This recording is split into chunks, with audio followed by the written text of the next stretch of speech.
Apa yang Anda dapatkan dari MC-nya akun Anda? Pertanyaan terbesarnya adalah, did you grow?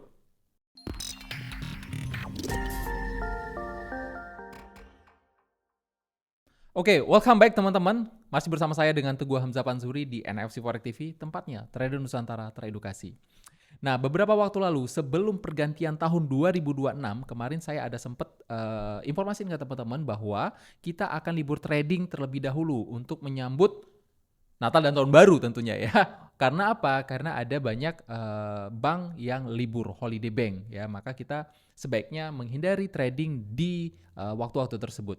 Kalaupun misalnya ada peluang trading ya, maka teman-teman perlu sangat hati-hati, ekstra hati-hati untuk menjaga akun Anda dari terjadinya spread yang melebar ya.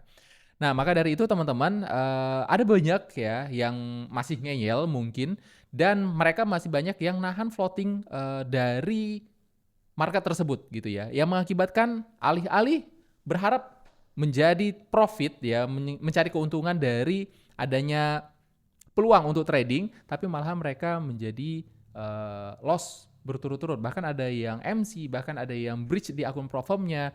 Nah, ini akibat dari mereka tidak bisa menjaga akun mereka dari gejolak market yang tiba-tiba bisa melebar spreadnya ya. Nah, oke, teman-teman. Sebenarnya makanya kenapa saya sampaikan tadi di awal adalah kalau misalnya pun akun Anda MC ataupun akun platform Anda breach, sebenarnya itu nggak ada masalah yang berarti apa-apa, teman-teman.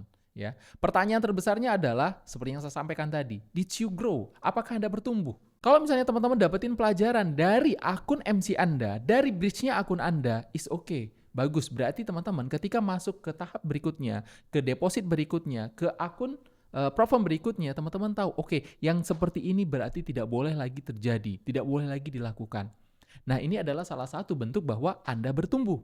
Kalau misalnya teman-teman, ini sudah breach, ini sudah MC, dan kemudian Anda deposit lagi dan MC lagi, ternyata besoknya yang ketiganya MC lagi dan MC lagi. Ternyata tidak ada pertumbuhan dalam mindset Anda, dalam cara trading teman-teman gitu ya kan. Berarti Anda tidak bertumbuh. Yang MC atau yang bridge ini gitu ya teman-teman ya. Artinya apa? Hanya sia-sia aja, hanya buang-buang uang aja. Ya. Bagaimana Anda bisa bertumbuh akun Anda, ya bagaimana Anda bisa lolos platform kalau misalnya Anda tidak bisa mendapatkan pelajaran dari kejadian-kejadian tersebut ya, MC ataupun breach. Nah, teman-teman, di sini menarik. Terutama buat teman-teman yang merasa atau mengalami kejadian MC dan breach lagi ya, mereka tidak bertumbuh. Bahkan makanya kenapa saya sampaikan tadi di sini adalah did you grow? Ya. Ini adalah pertanyaan penting yang perlu dijawab sama trader tersebut. Apakah saya bertumbuh? Apakah kita bertumbuh dari terjadinya MC ini? Coba deh teman-teman, saya sempat sampaikan bahwa ke teman-teman di sini ya, harusnya kita ketika trading ya teman-teman, kalau misalnya Anda trading itu harusnya Anda profit ya, mustahil tidak profit. Kalau nggak percaya, ayo kita bedah akun. Saya bilang kayak gitu ya. Kenapa? Karena saya tahu kalau misalnya Anda MC ya, Anda breach bahkan kalau misalnya saya bedah akunnya pasti Anda melanggar rule. Ya. Yang pertama, kalau misalnya pun tidak melanggar rule, teman-teman ya. Contoh, yes, saya juga ada breach-nya. Kalau misalnya saya dalam trading di platform ya, ada breach dan saya tahu, oke, ini karena kejadian anomali atau ini karena kejadian overtrade atau overload. Money management saya tidak terukur. Ya, saya sudah tahu dan besoknya saya tidak akan mengulangi hal yang sama. Ya. Nah, kalau misalnya teman-teman bisa mengikuti cara trading saya, teman-teman bisa tahu, oke, kejadian-kejadian ini, kesalahan-kesalahan yang tidak boleh diulangin lagi, ya, masuk ke dalam akun platform Anda, sebaiknya hindari, sebaiknya dibuang dan Anda tidak perlu mengintervensi Anda sendiri untuk masuk ke dalam trading plan Anda, ya. Sehingga teman-teman perlu cut profit kah atau cut loss secara emosional kah gitu ya, tanpa ada alasan yang jelas. Ingat itu ya. Nah, saya sampaikan ke teman-teman bahwa kalau misalnya Anda trading dengan sistem yang benar, dengan cara yang benar pasti profit. Kebanyakan apa? Mereka yang MC tadi, yang bridge tadi adalah mereka tidak bertumbuh di sini. Tidak bertumbuh. Kenapa tidak bertumbuh? Bedah akun, ya. Saya bilang, coba bedah akun. Dipastikan mereka menggunakan lot gajah atau lot yang gede. Tidak sesuai dengan money management atau risk yang benar. ya, RR-nya nggak benar. Money manajemennya oke, misalnya menggunakan berapa 1% dari balance, ya, menggunakan 1% dari balance. Tapi ketika masuk ke reward, boro-boro dia tahan sampai dengan TP2 atau TP3, bahkan cuman 5 pips dia sudah cut profit. Takut harga balik lagi ke tempat entry-nya atau kembali kena SL-nya atau kena cut loss-nya. Kalaupun misalnya oke, RR-nya benar, RR-nya dia tahan sampai dengan 1:2 atau 1:3, RR benar ya, benar. Tetapi money manajemennya tidak benar, MM-nya nggak benar, MM-nya menggunakan risk misalnya 10%. Lebih besar daripada yang biasanya, kan gitu ya, 10%. Dengan money management atau dengan risk-nya udah benar 1:3, tetapi money management 10%, 10 kali lipatnya dari biasanya. Ketika floating ya, floating 10%, saya yakin dia tidak berani untuk cut loss. Ya, kalaupun misalnya udah cut loss, dia berani cut loss, yang terjadi apa? Tradingan berikutnya dia akan masuk lagi dengan 10% lagi atau bahkan lebih dari 10%-nya. Jadi 20% atau bahkan bisa menjadi 50%. Atau bisa jadi malahan ngawur, nggak pakai lagi sistem. Sistemnya tidak dipakai. Sistemnya tidak akan dipakai lagi. Kenapa? Karena dia sudah tidak percaya lagi sistem.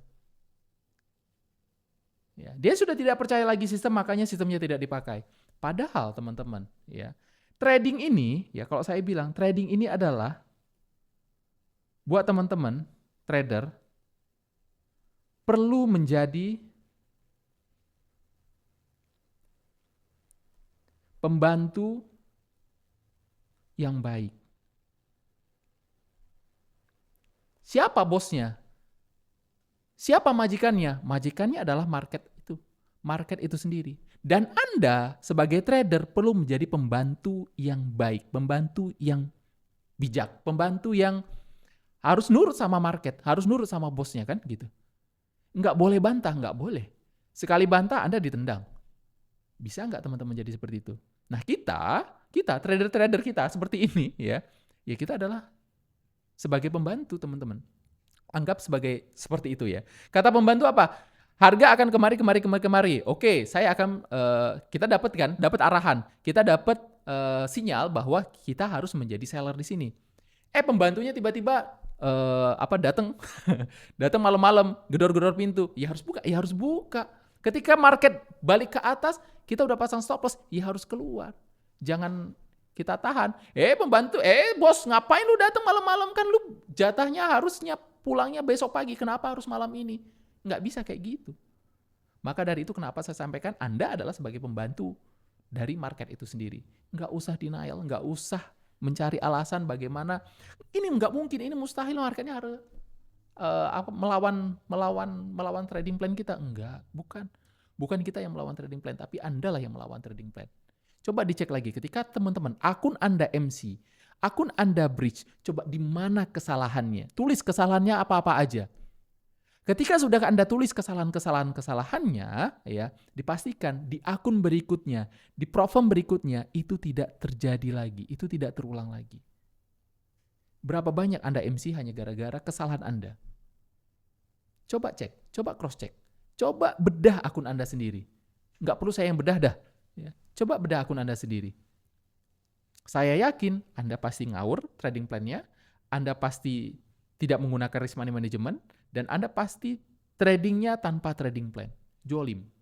Nah, sekali lagi ya, tips buat teman-teman yang akunnya MC, yang akun di platformnya Bridge ya. Yang pertama yang perlu teman-teman lakukan adalah ya, coba satu, cek kesalahan-kesalahan apa aja yang Anda lakukan di akun tersebut ya.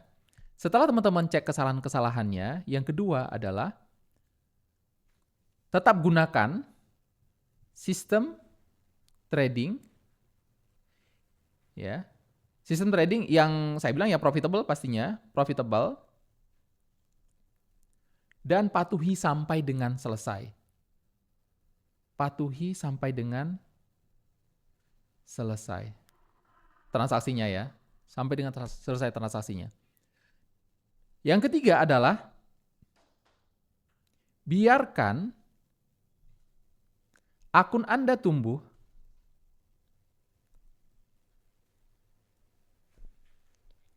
dengan menggunakan sistem trading. Intervensi pribadi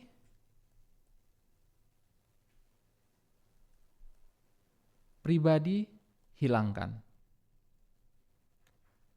Semoga ya keempat tips ini bisa membantu akun Anda dan profil teman-teman bertumbuh dan teman-teman bisa lolos fase 1, fase 2 dan payout juga ya. Sehingga teman-teman menghadapi tahun 2026 ini menjadi lebih pede, lebih yakin dan lebih profitable tentunya. Itu aja mungkin teman-teman, sampai ketemu lagi di video berikutnya. See you and bye-bye.